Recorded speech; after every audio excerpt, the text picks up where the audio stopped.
Te invitamos a comprometerte mes a mes y apoyar al DFI, Docencia Final Internacional. Tu donación es nuestro salario.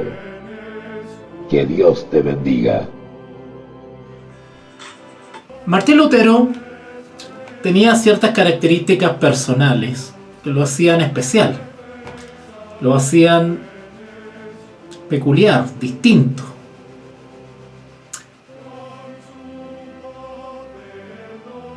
Y cada vez que fue profundizando su experiencia personal,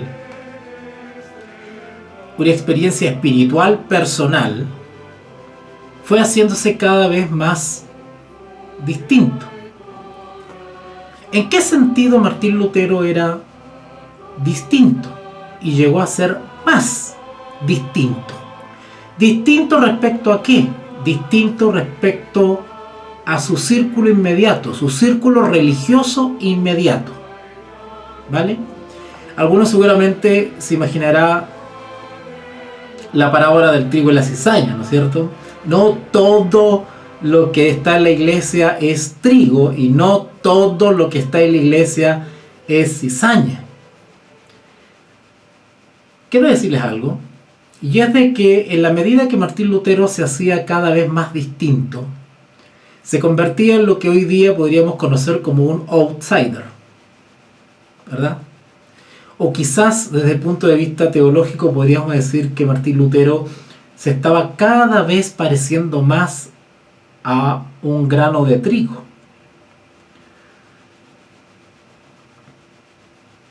Porque fue desarrollando una fe sólida, genuina, particular, independiente, valiente, firme. Y esa es una característica de los profetas.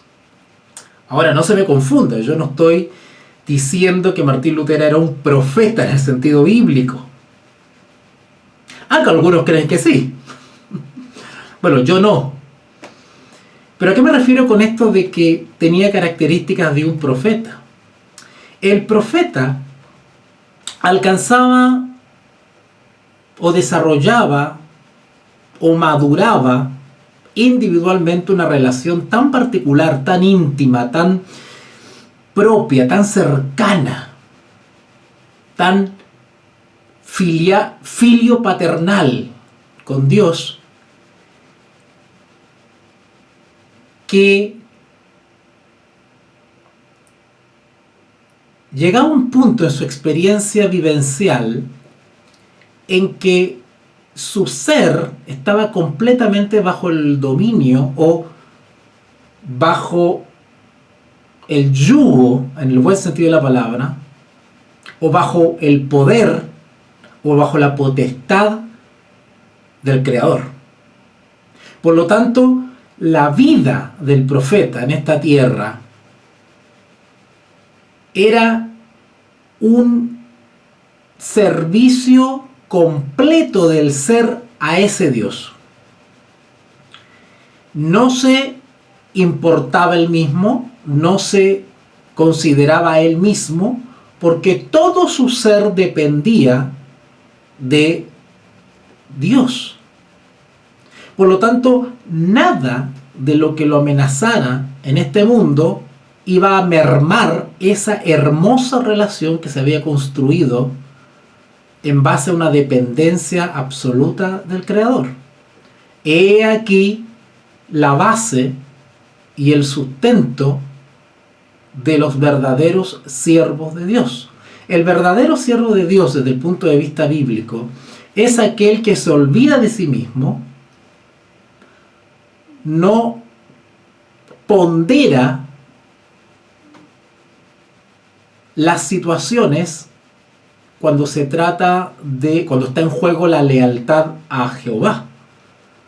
El verdadero siervo de Dios ignora, o no ignora, pero no se amedrenta por las posibles consecuencias que pueda traer el ser leal o escoger ser leal al Creador. Ahora, la decisión de ser leal al Creador, como les digo, no es una cosa arrebatada, no es una cosa de que soy leal al Creador porque la Biblia dice que hay que ser leal al Creador, porque es mi obligación moral, porque es mi obligación ética, porque qué van a decir los demás. La lealtad al Creador, y que implica asumir todas las consecuencias de ser leal al Creador, incluida la pérdida de la vida, la tortura o la angustia extrema, es derivada de una relación íntima que madura. Todos los creyentes tenemos una relación con Dios, pero hay relaciones con Dios que maduran, que se hacen tan sólidas como los fósiles. Entonces, nada terrestre, nada humano, nada de confección u origen humano altera esa relación. Por eso, Martín Lutero tenía características de un profeta bíblico, porque se abandonaban en Dios, sin importar las consecuencias. Ahora, ¿tuvo temor, tuvo miedo Martín Lutero en toda su empresa? Sí, porque es un ser humano, pero ganó la victoria por la fe, porque se sostuvo, aunque le temblaban las piernas en algunos momentos, se mantuvo. Su fe fue probada. Cuando nosotros entendemos eso desde el punto de vista bíblico, desde el punto de vista de la justificación por la fe, comprendemos la profundidad que tienen las palabras de Martín Lutero en la dieta de Worms, ¿verdad? Cuando él dice, mi conciencia está cautiva, no puedo ni quiero retractarme, porque el hacerlo, estoy parafraseando, ¿verdad? El hacerlo no es honesto, no es honesto y va en contra de mi conciencia. En fin, ustedes conocen esas hermosas palabras emblemáticas de Martín Lutero. Claro. Y tomen en cuenta que Martín Lutero estaba consciente de lo que le había pasado a John Huss y a otros más. Así que en ese sentido. Ahora, desde el punto de vista humano, también Martín Lutero tenía ciertas características que evidentemente le jugaron a favor, digamos. Le favorecieron. Y ya voy a tocar con ustedes muchas cosas que tienen que ver con su niñez, con su infancia, para poder entender el trasfondo de la personalidad del Martín Lutero que llegamos a conocer después. ¿Vale? Martín Lutero no tuvo una vida muy difícil, muy sufrida, pero tampoco fue fácil, con todas las carencias que la época, ¿no es cierto?, tenía. Bueno, ya voy a hablar de eso en algún momento, sobre la infancia de Martín Lutero, para que entiendas cómo se forjó este hombre, ¿vale? Quiero leerles unos parrafitos del libro de Lucien Febvre, ¿verdad?, que nos introducen nos contextualizan, digamos, y nos describen un poquito la personalidad de Lutero, para poder, y esto nos va a ayudar a entender unas famosas expresiones que no son muy discutidas, no son muy publicadas, pero esas expresiones que voy a compartir ahora con ustedes, que están en latín, pero tengo la traducción y las voy a leer en español, esas expresiones, al no conocer el trasfondo, la personalidad de nuestro hermano Martín, han sido mal interpretadas, mal entendidas y mal utilizadas.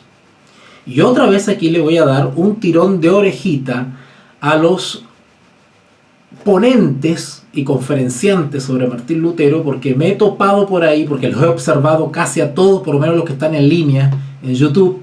He analizado sus conferencias y he visto cosas muy bonitas, he aprendido mucho, me han aportado mucho, pero también hay cosas que no están diciendo, son inexactas, perdón, han omitido ciertas cosas. Como le digo, no voy a juzgar los motivos, pero sí voy a dar un juicio respecto a lo que me parece que es una debilidad, ya sea por las influencias que ya he mencionado en otras conferencias, ya sea por la influencia del diálogo interreligioso de los conferenciantes, del ecumenismo por los conferenciantes, ya sea porque están influenciados por alguna corriente de pensamiento progresista, posmodernista, ya sea simplemente por deshonestidad intelectual, quizás por algún vacío informativo que tienen, por mil motivos puede ser, pero hay cosas que no están diciendo, y si las mencionan,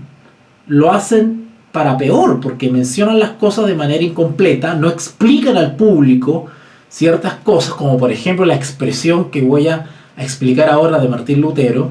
Entonces dejan en la atmósfera, en el público, una atmósfera como un pequeño desazón, como que al fin y al cabo no se es tan objetivo, al fin y al cabo se es un poco irresponsable, incompleto a la hora de hablar del personaje histórico Martín Lutero. Incluso a veces da la impresión que estos conferenciantes oponentes desacreditan o desprestigian o se quieren desmarcar de ciertas cosas que dijo Martín Lutero, como que les da vergüenza ciertas cosas que dijo Martín Lutero. Bueno, él las dijo, porque Martín Lutero era Martín Lutero, y era como él era, y era un hijo de su tiempo, y yo he escuchado cosas así como diciendo, pero hoy día no diríamos eso, ¿no es cierto?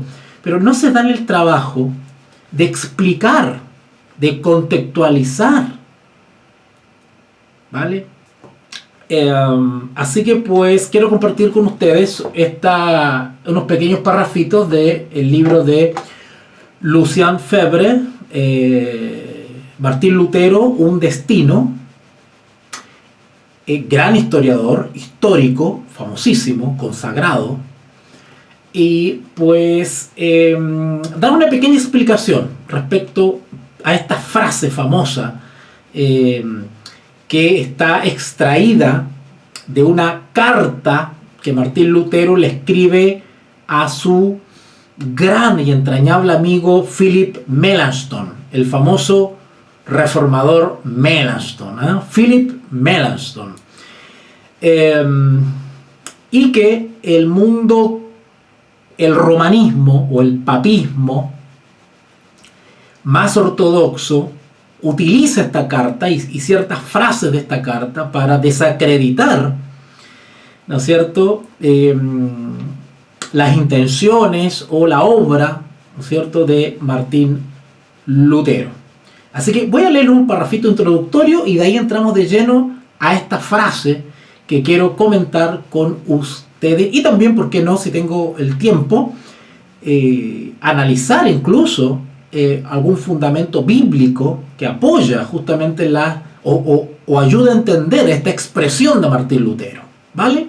Vamos a leer entonces unos parrafitos del libro de Lucien Febvre, Martín Lutero, un destino. Estoy leyendo una versión de bolsillo del Fondo de Cultura Económico, donde ellos han editado una versión de este libro, y pues me la estoy leyendo ya por tercera vez. Cada vez que releo este libro descubro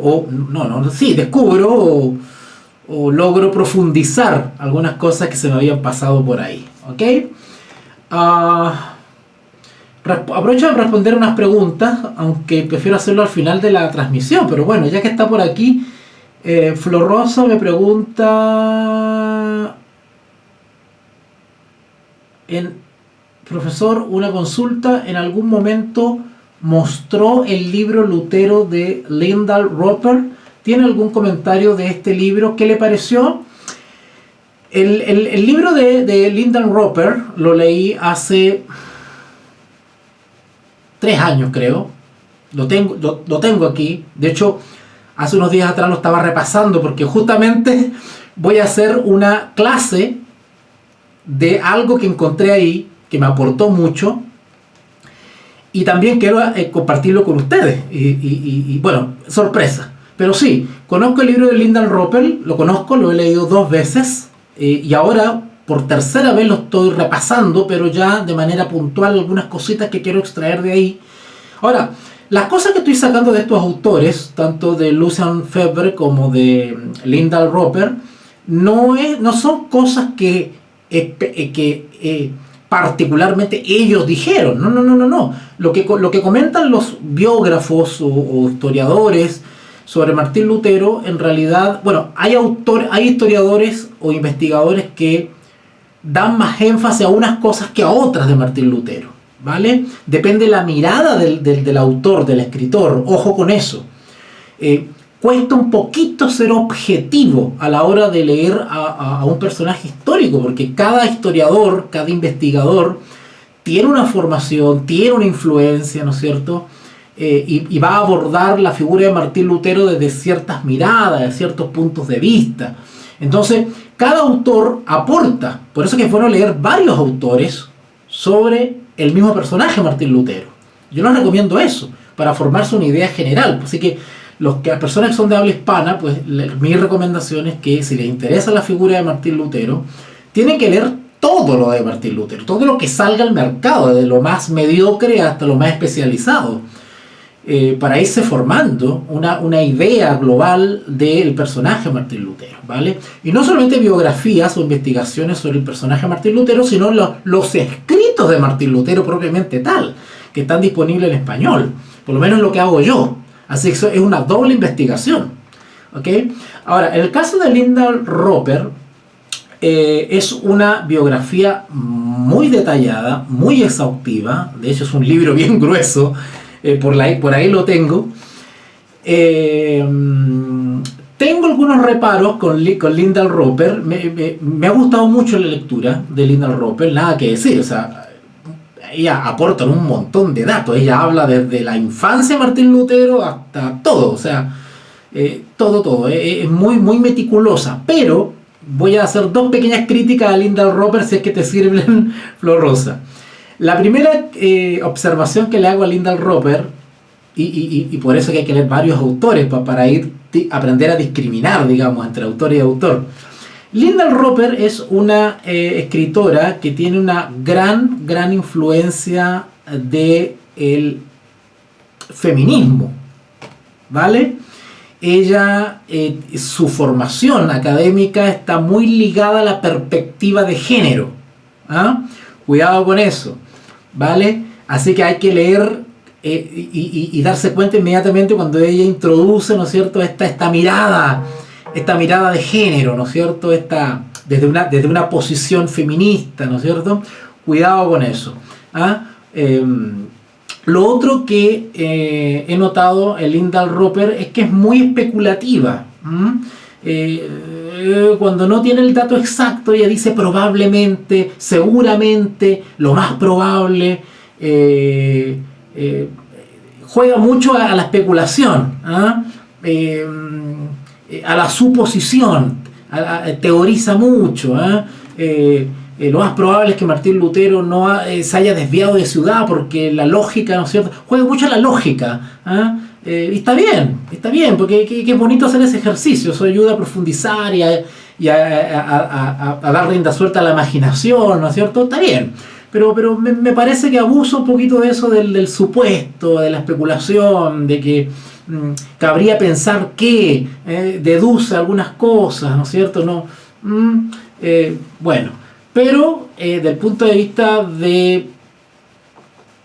del relato histórico, digamos, del repaso que hace historiográfico sobre Martín Lutero, es muy entretenida, muy buena. Yo recomiendo el libro de Lyndon Roper, de todas maneras. Sí, lo recomiendo, totalmente, no tengo ningún problema. Salvo ese par de reparos que hago, pero digamos tampoco es una cosa que incomoda mucho, digamos. incomode mucho. ¿Ok? No sé si con eso respondo tu pregunta, Flor Rosa. Cualquier cosa me escribes nomás al chat y yo ahí busco un espacio para responderte. Bueno, inicio entonces estos parrafitos introductorios para ir después a la famosa frase de Martín Lutero. Bueno, Lucien Febvre dice todo esto en el contexto de 1520, el año 1520, es decir, ya pasamos por la experiencia de la indulgencia, la protesta de las tesis, ¿no es cierto? Ya Martín Lutero comienza se le empieza a ampliar, digamos, el panorama, ya se empieza a definir, va perdiendo, digamos, va soltando las riendas de sus convicciones, comienza a expresarse de manera mucho más decidida, más osada, sus acciones y sus palabras y sus escritos, ¿no es cierto?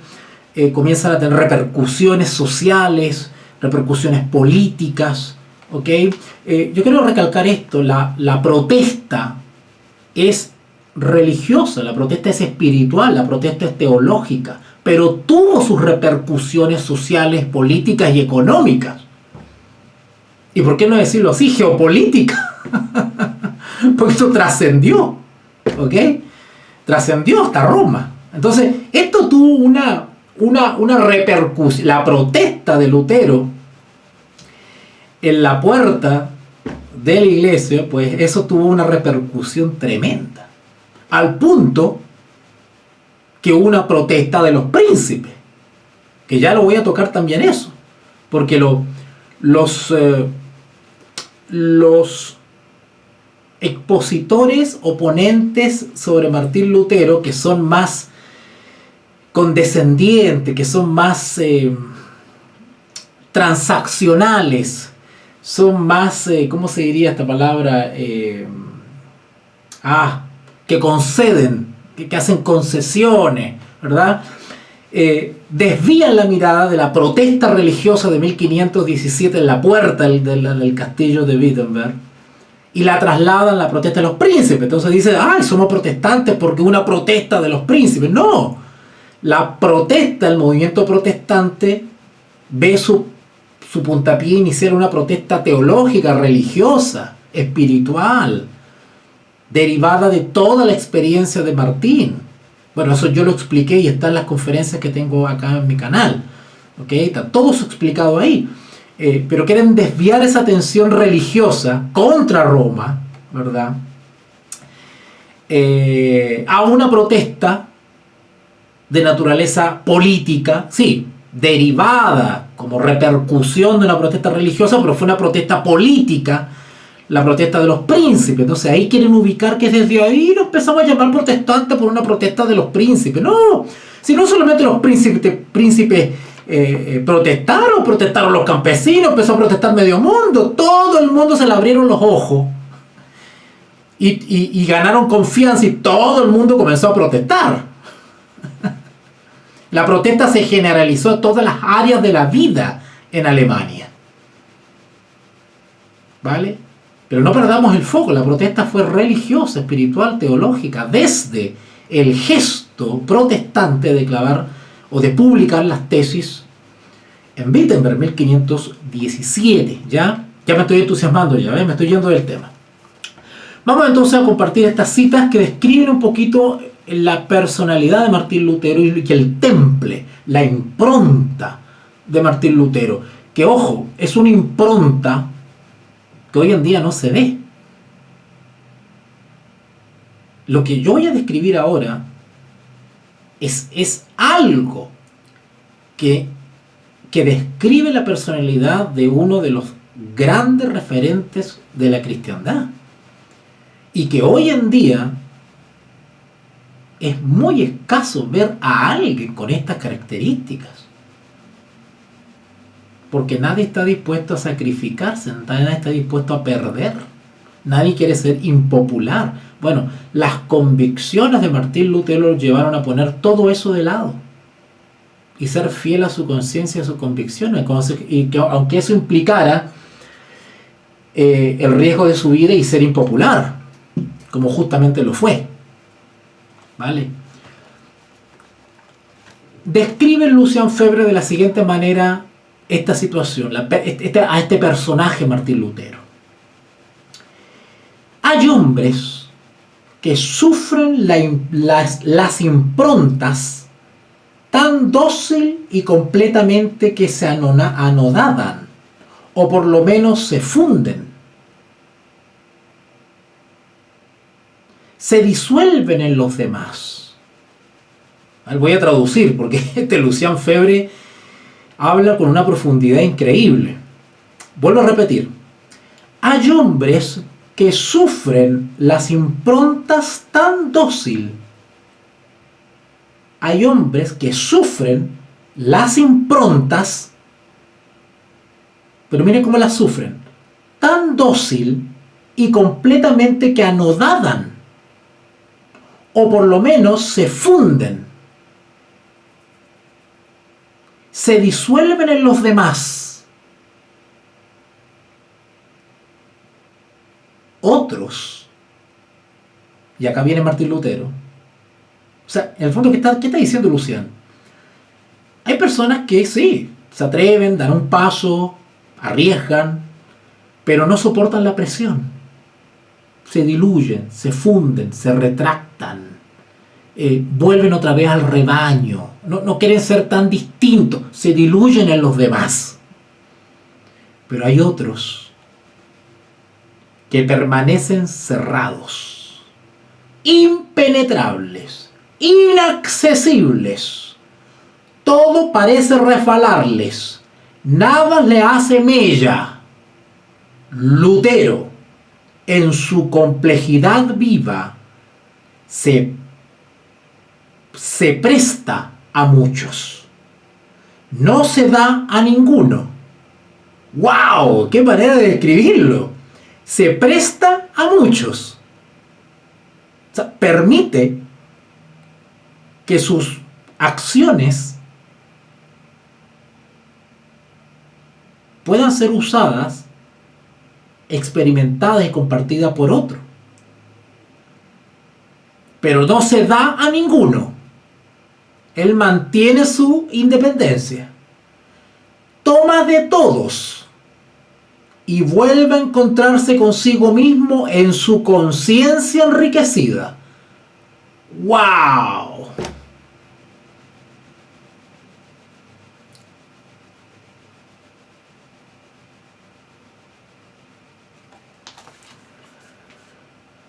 Lo sigue describiendo Lucian Febvre. Polemista neto. Polemista neto. Impaciente de toda contradicción. No se puede estar quieto cuando ve una injusticia o una contradicción. No se puede quedar callado. No puede aprobar con su silencio lo que no es correcto. Qué extraño ver eso hoy día, ¿no es cierto?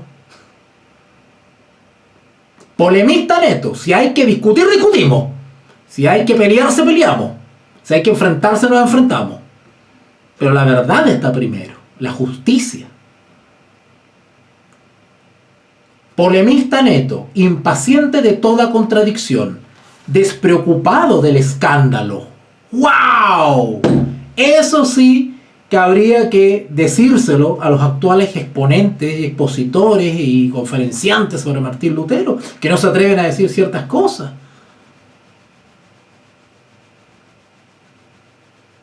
Que les da como vergüenza decir que son antipapistas, antirromanistas, como que quieren desligarse del antipapismo y antirromanismo de Martín Lutero. Bueno, pero si son tan expertos en Martín Lutero, expliquen ¿por qué Martín Lutero era antirromanista, antipapista? ¿Por qué? Bueno, porque el romanismo y el papismo enseñan a la población cosas que no ha enseñado el Señor Jesús. Así de sencillo.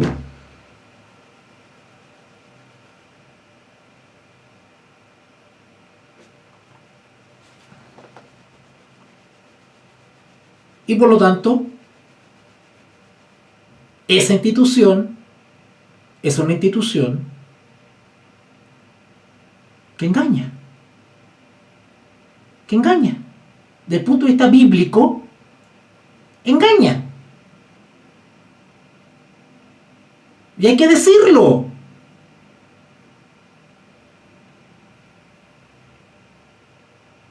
Mal estaría que el público que me escucha decir eso infiera que yo tengo odio en mi corazón. Nadie está autorizado a decir eso.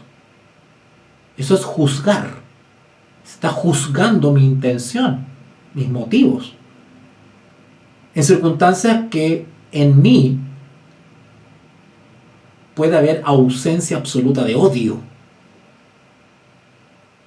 Pero estoy siendo objetivo y fiel a la verdad.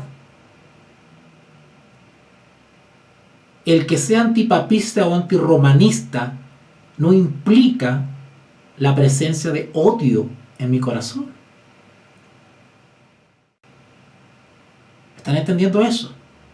Esto se los digo a los conferenciantes y ponentes sobre Martín Lutero, que tienen miedo a expresarse y por lo tanto caen en una deshonestidad moral, intelectual. Polemista neto, impaciente de toda contradicción, despreocupado del escándalo. Su actitud favorita es el salto, dar el paso. Se unen con él cuando Martín Lutero da un salto adelante. El populacho religioso, ni siquiera me voy a referir a populacho a la población no creyente, no, el populacho creyente se une a Martín cuando Martín da un salto osado adelante. Con un brusco impulso, Lutero se proyecta lejos y desde allí se ríe al ver atrás a los torpes que están sin aliento, es decir, que no lo alcanzan, que no están a la altura. ¡Wow! Esto es tremendo.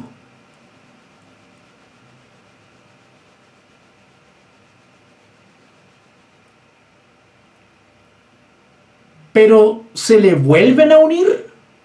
El populacho creyente se le vuelve a unir a pesar que ve a Martín que está lejos, dando un paso adelante. Se le vuelven a unir porque evidentemente en la experiencia de Martín Lutero mucha gente lo apoyó y adhirió y le mostró su respaldo y le demostró su apoyo, pero a la medida que se iba ya sintiendo la presión sobre Martín Lutero, bueno, hubieron muchos que dijeron, igual que Pedro, igual que el apóstol Pedro, yo no lo conozco, pero se le vuelven a unir. Entonces, ¿qué hace Martín Lutero?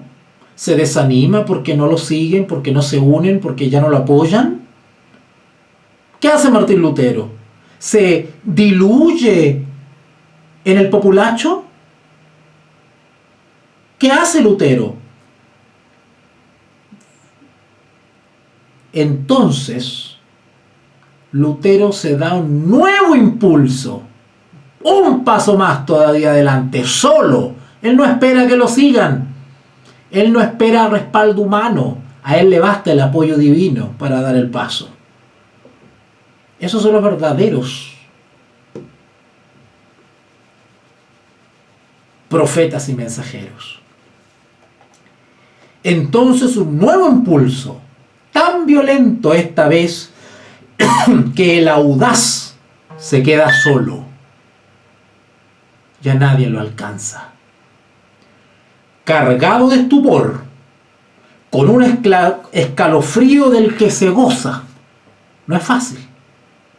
Incluso cuando está en paz y nadie le presiona.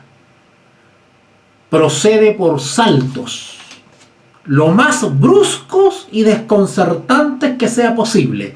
Estos procedimientos no nos dejan estupefactos. Sus compatriotas se desconcertaban de Lutero. Se desconciertan todavía menos que nosotros. La comprobación solo es tranquilizadora a medias.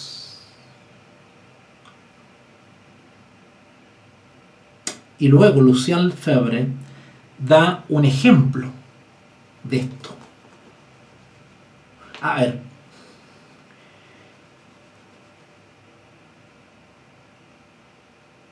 los hombres geniales, los hombres inteligentes, los geniales, los que se atreven a ir más allá, los que son visionarios, esos, los contemporáneos no entienden sus palabras, sus acciones, su estilo de vida, sus conclusiones. A veces no las entienden. ¿Por qué? Porque están un paso más atrás.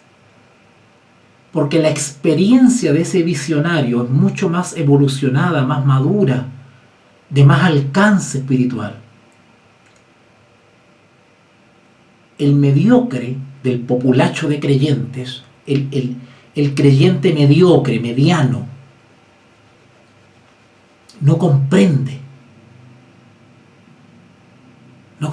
al profeta, no comprende al mensajero, no comprende el sentido de las palabras del mensajero, no logra discernir. Hay una torpeza mental. Nosotros lo llamamos eso discernimiento, sabiduría, ¿verdad? Epignosis, una gnosis, un conocimiento más profundo, más sustancial. El populacho que conforman el mundo de creyentes no capta eso.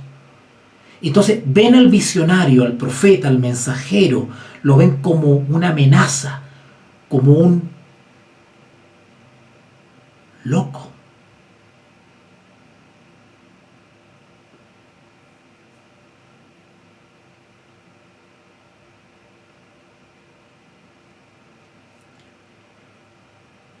Tomaremos un solo ejemplo, dice Lucien Lefebvre, pero célebre.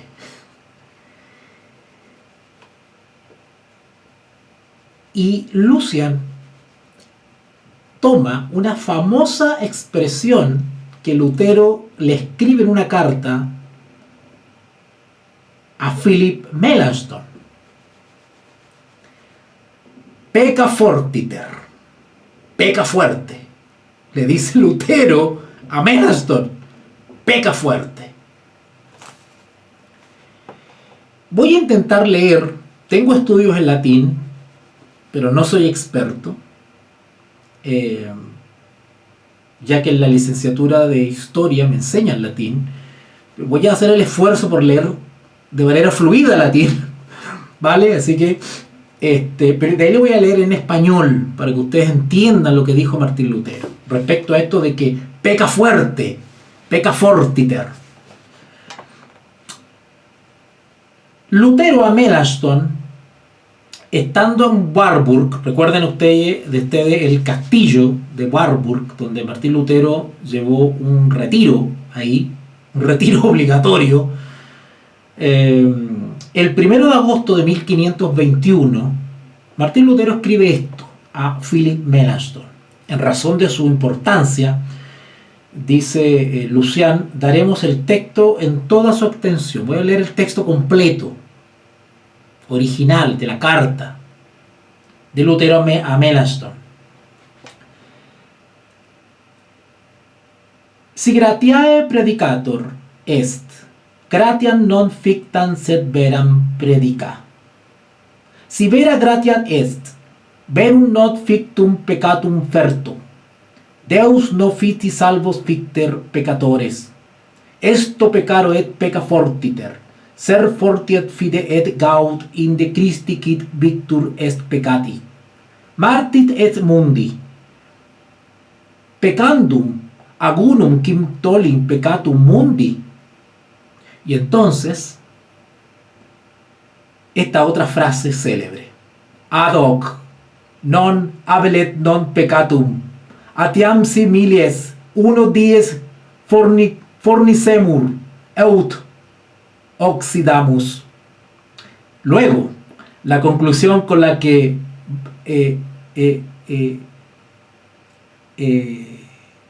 tanto se ha cerrado esta frase: ora fortiter, ora fuerte, es enim fortissimum peccator. Vamos a leerlo ahora en español y van a ver ustedes y van a entender por qué Lutero hablaba de esta manera y a veces no se entendía. ¡Ay, qué fuerte habla! ¿No pasa eso hoy día también? Donde hay hijos de Dios que en su amor, en su celo, se expresan de cierta manera. Y por supuesto el populacho mediocre de los creyentes dice: ¡ay, qué fuerte! Hermano, está lleno de odio usted. ¿Han escuchado ustedes que a veces se expresan así? ¡Ay, no! Tiene razón lo que dice, pero la forma... Bueno, a Lutero le pasaba lo mismo. No se entendía cuando él se expresaba de ciertas maneras. Dice acá Lutero a Melanchthon. Lutero, cuando escribe estas palabras que se han hecho tan famosas, observemos que Lutero está tranquilo. O sea, Lucien Febvre, lo que quiere decir que Lutero, cuando se expresa de esta manera, no está irritado, no está lleno de odio, no está enojado, no, lo dice con una tranquilidad absoluta a su gran amigo y colaborador Philip Melanchthon. Dice así, y nota que Lucien Febvre aclara que Lutero está escribiendo una carta a un amigo. O sea, noten el contexto. Lutero se está expresando de esta manera, también confiado, y valga la redundancia, en la confianza que tiene en Melanchthon, si es su amigo íntimo. Oiga, cuando uno está con una persona que ya tiene confianza, uno se expresa de manera más clara, más abierta, sin rodeo, ¿verdad? Eso pasaba con Lutero y Melanchthon. ¿Y sobre qué tema le escribió Lutero a Melanchthon? El contexto es el siguiente: el poder soberano de la gracia. Ese es el contexto de lo que escribió Martín Lutero, y por qué lo escribió, cómo lo escribió y por qué se expresó como se expresó. El poder soberano de la gracia. ¿Ok? En ese contexto paso a leer ahora en español lo que Lutero le escribió a Melanchthon. Si la predicas, o sea, el poder soberano de la gracia, si la predicas, predica una gracia, no ficticia, sino real. ¿Notaron? Si la predicas, predica una gracia, no ficticia, sino real. Y si la gracia es real, es preciso que borre pecados reales. ¡Wow! Lo genuino, la verdad, lo legítimo, tiene que coincidir. Una gracia que no es real, es decir, la romanista, no es eficaz para perdonar pecados reales. No sé si me están entendiendo eso. Como también la gracia real o la gracia verdadera, legítima y genuina no se condice con pecados que no son reales. ¿Qué es un pecado que no es real? Bueno, el pecado que no es confesado. el pecado del cual el penitente no se ha arrepentido.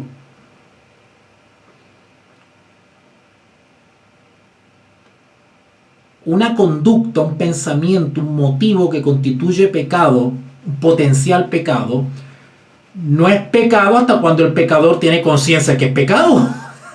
Si no, no es pecado. ¿Se dan cuenta? La gracia tiene como finalidad encontrarse con el pecado real.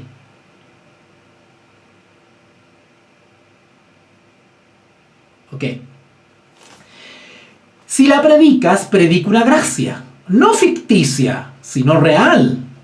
Si la gracia es real, es preciso que borre pecados reales. Dios no salva a los pecadores imaginarios, es decir, pecadores que no se han arrepentido de verdad, realmente. Y sigue diciendo Lutero a Melanchthon: sé pues pecador. ¿Te está entendiendo? No lo está induciendo a pecar. Sé pues pecador. ¿Quién es un pecador? Bueno, el que tiene conciencia de pecado y por lo tanto ha experimentado el convencimiento de pecado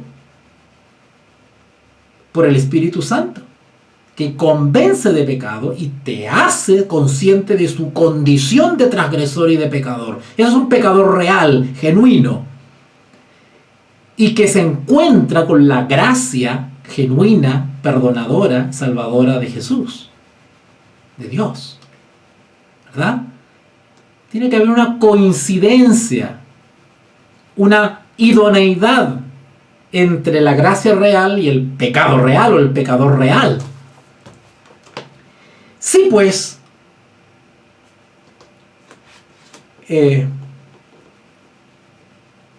sé, pues, pecador y peca fuertemente. Noten,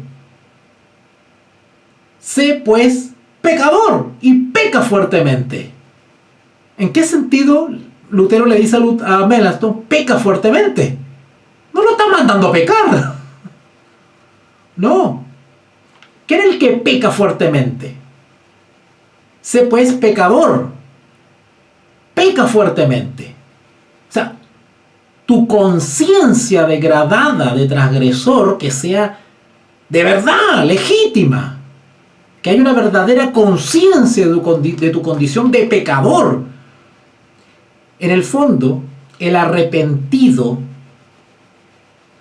que ha tomado conciencia de su condición de transgresor y pecador, siente dolor por su transgresión. Es un pecador fuerte, legítimo, original, real, de verdad. Es un pecador de verdad, consciente de su condición. Eso quiere decir: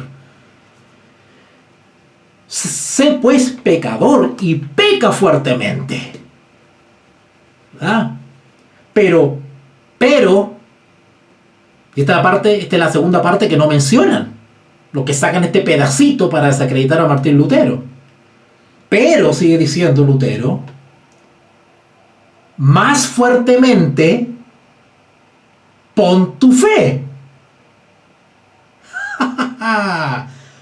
Tu alegre esperanza en Cristo, el vencedor del pecado y de la muerte. ¿Se entienden ahora las palabras de Lutero? Sé pecador, peca fuertemente. Claro, si yo cito en una conferencia donde hay cientos de personas y digo, uy, Martín Lutero dijo peca, peca fuerte, y lo dejo ahí. Oiga, ¿cómo queda el público?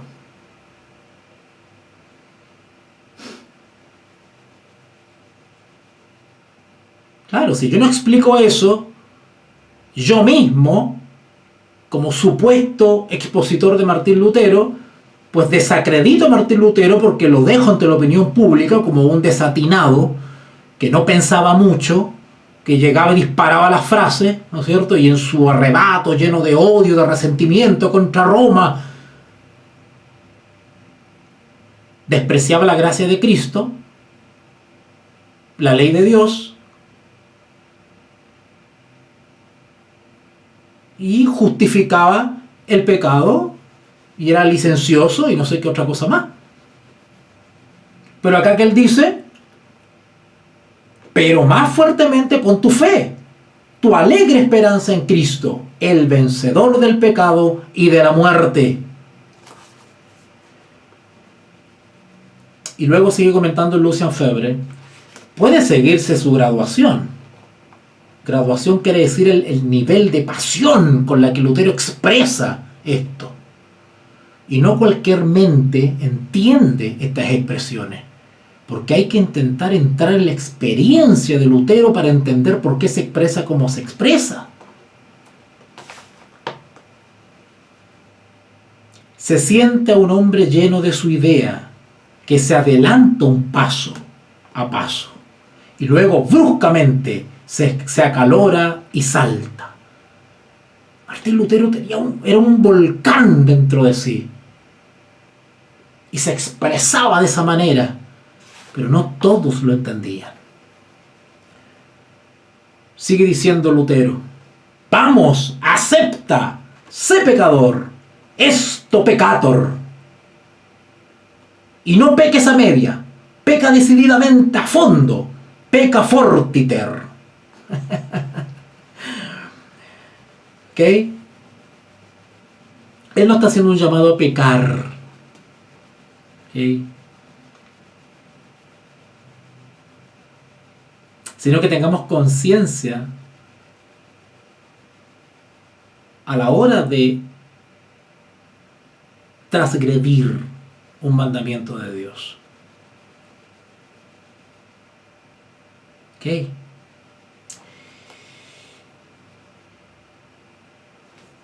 Y sigue comentando Lucian Febvre y pregunta. Perdón. Estas son palabras de Lutero, palabras de Lutero. Y se hace una pregunta. ¿Pecado de mentirillas? No, sino verdaderos, sólidos y enormes pecados. Para eso alcanza la gracia de Cristo. Texto célebre, dice Lucian. Ahora sí, Lucian Febvre, el escritor. Y no dejo de tener en cuenta la exégesis, dice Lucian. Ya supongo yo que, dirigida desde Warburg al piadoso y sabio Melanchthon, esta carta, note lo que dice este historiador. Ya supongo yo que, dirigida, estas palabras, desde Warburg al piadoso y sabio Melanchthon, esta carta no tenía por objeto, noten que es un historiador, no tenía por objeto incitar al delicado helenista, le dice a Melanchthon, a revolcarse en el estupro o en una vida crapulosa. Me imagino igualmente que la vida de Lutero mismo no estuvo toda ella tejida de estos menudos placeres. Ya voy a hablar ya en otro episodio, porque me he encontrado con algunos expositores que hacen referencia a la experiencia que tuvo Martín Lutero en Warburg. Y toman palabras de Martín Lutero respecto a supuestas conductas crapulosas. Busquen en el diccionario lo que significa ser crapuloso. Y tampoco explican eso. Yo no me he encontrado en las conferencias de estas personas que expliquen eso.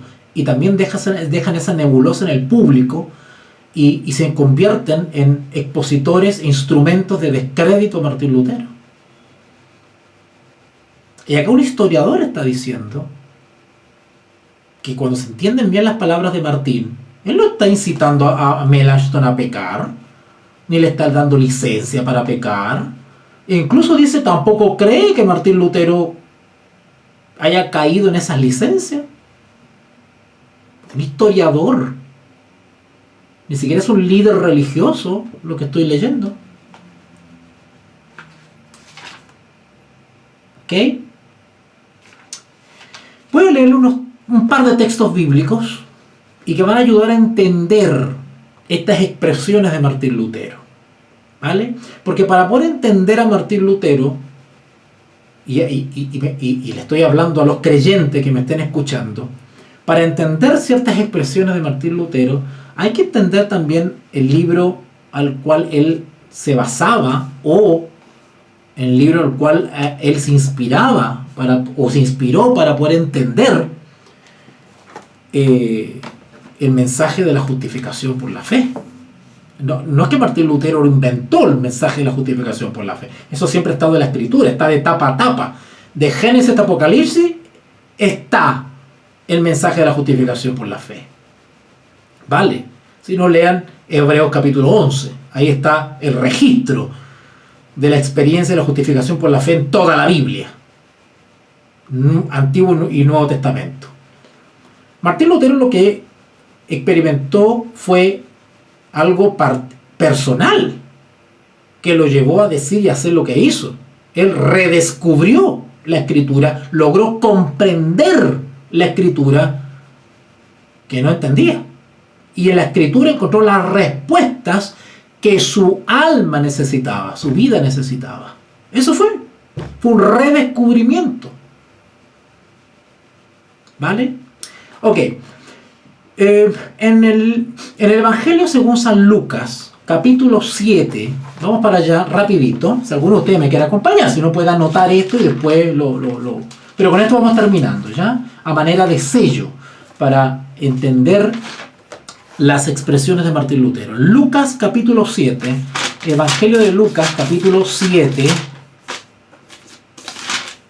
versículo 47, dice lo siguiente. ¿Okay? Bueno, el contexto es Jesús en el hogar de Simón el fariseo.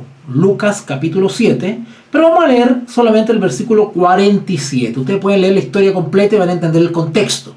Pero voy a tomar este versículo que es el que explica, digamos, la expresión de Martín Lutero. Por lo cual te digo, Lucas 7:47, por lo cual te digo que sus muchos pecados le son perdonados, porque amó mucho. Mas aquel a quien se le perdona poco, poco ama. ¿Van notando?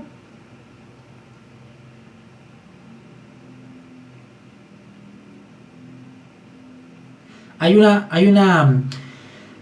hermosa relación o equilibrio entre la sinceridad, el amor puro, sincero, genuino y el perdón. ¿Vale? Vamos a otro texto. Romanos 5:20. Romanos 5:20. Romanos 5:20. Romanos 5:20 dice, y pues el contexto de Romanos capítulo 5 es, ustedes lo pueden leer en la versión Reina Valera 1960, ¿cierto? Que está subtitulada, dice resultados de la justificación. Y después en el versículo 12, Romanos 5:12, habla de Adán y Cristo, ¿verdad? Ustedes conocen esos textos. Así que voy directamente al versículo 20. Pero la ley se introdujo para que el pecado abundase. Es decir, poner de manifiesto la odiosidad o la... ¿cómo podríamos decir? La pecaminosidad del pecado, o la gravedad del pecado, la ley se introdujo para que el pecado abundase, o sea, se pusiese más de manifiesto, quedara más patente, no hubiera excusa, para que el transgresor quedara al descubierto. ¿Ok? Pero la ley se introdujo para que el pecado abundase. Mas cuando el pecado abundó, es decir, se puso de manifiesto la real nocividad, por decirlo así, pecaminosidad del pecado, sobreabundó la gracia. ¿Se dan cuenta? ¿Cómo se encuentra? Eso es lo hermoso del libro de Romanos. que el apóstol Pablo en todo el libro explica la correcta, la sana y la amorosa, la equilibrada relación entre la ley y la gracia.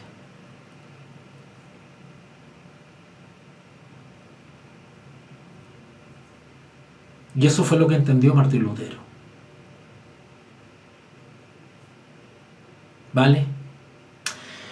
Bueno, vamos a dejarlo hasta acá. Me parecía importante tocar este punto porque es una debilidad que veo en los expositores sobre Martín Lutero. ¿Vale? Quisiera ser un poquito más tajante, y lo he sido, pero tampoco quiero ser pesado en realidad. Porque no quiero entrar a juzgar los motivos de los expositores y ponentes sobre Martín Lutero, pero que a veces me hacen pensar que en muchos de ellos hay una falta de honestidad. Tiendo a pensar eso, una falta de honestidad, y pienso que eso mancha todo su trabajo, su trayectoria, su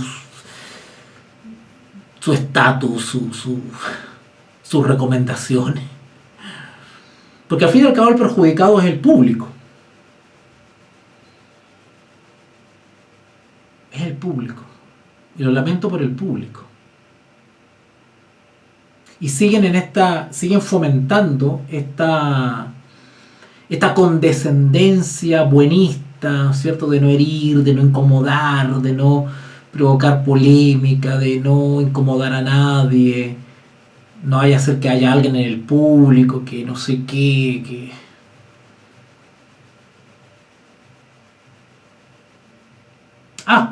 Quiero compartir algo con ustedes antes de irme. A propósito de una persona que conozco. No tengo aquí la foto. A ver. Sí, la tengo acá. A propósito de una persona que conozco hace varios años. No voy a dar nombre, pero sí voy a describir a la persona y la situación.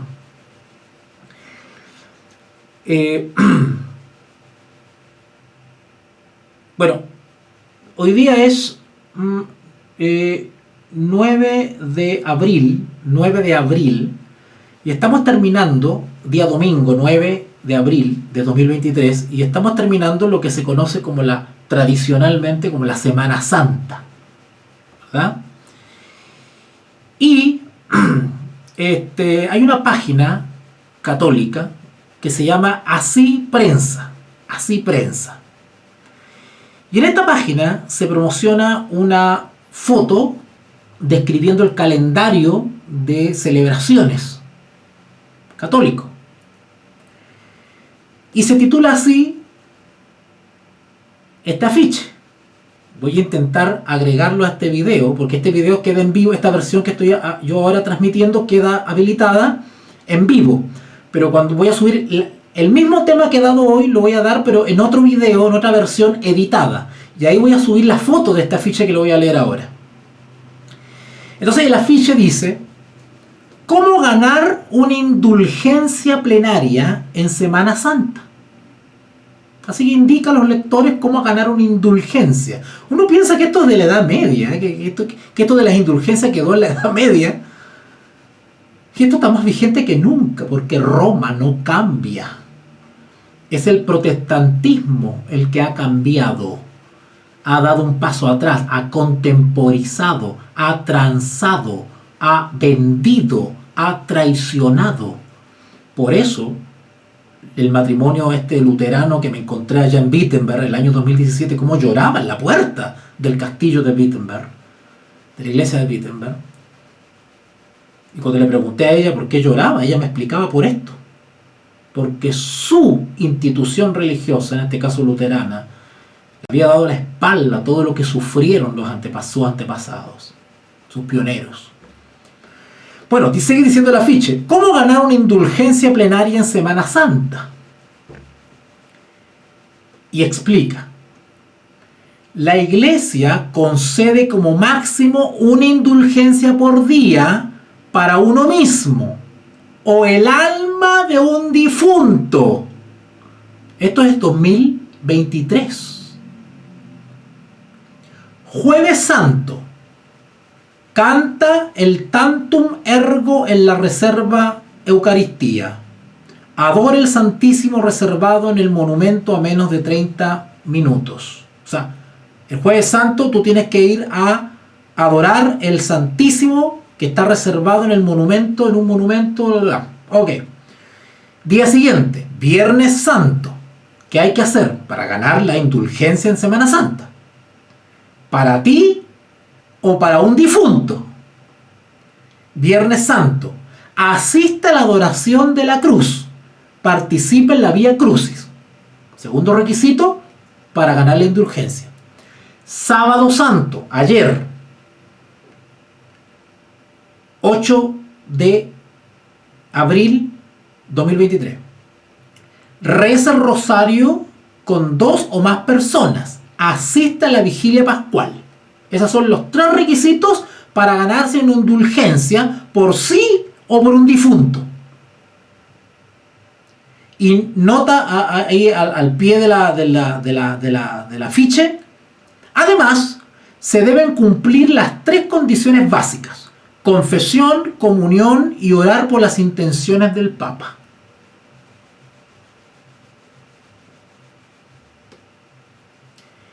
Yo le envié este afiche por privado, vía Instagram, a una persona que conozco, que fue profesor mío, y hoy profesor mío, en un instituto de teología en el cual yo estudié. Y este profesor hoy en día es ministro luterano. Lo ordenaron pastor luterano y está a cargo de una congregación. Y le envié este afiche por interno preguntándole, bueno, ¿y qué pasa acá? ¿Dónde está la protesta? ¿Qué pasó con los luteranos? Tú eres pastor luterano.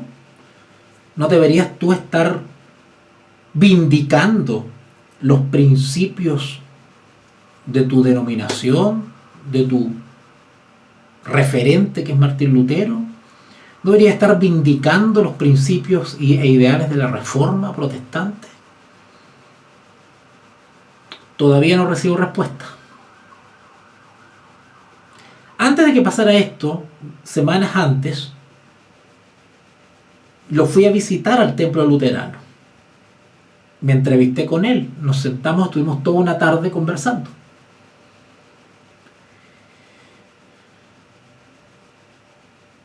Y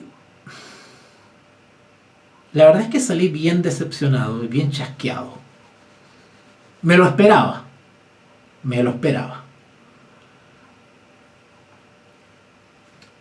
Pero me trató cortésmente, amablemente. Pero con lo que me encontré es de que me encontré con una perspectiva progresista, por lo menos de esa corriente luterana de acá de Santiago de Chile, una corriente progresista,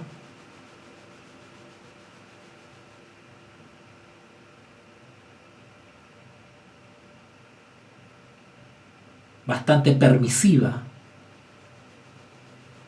sobre todo con las sexualidades alternativas. Estoy hablando de una congregación luterana que es dirigida por este ex profesor mío y ahora ministro luterano. Eso está sucediendo hoy. Bueno, la iglesia luterana actual, por lo menos una excisión o una rama de este luteranismo actual, tienen una pastoral LGTBI, más, tienen una pastoral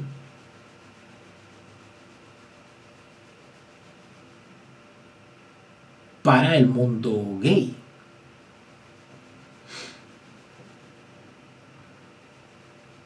hacen ceremonias de unión matrimonial de personas del mismo sexo. Estoy hablando de los luteranos en Chile. Que no me cabe la menor duda que esto está pasando en todo el mundo con los luteranos. No digo que todos, porque yo sé que hay una rama del luteranismo que parece que no ha sucumbido al progresismo deconstructivo, postmodernista.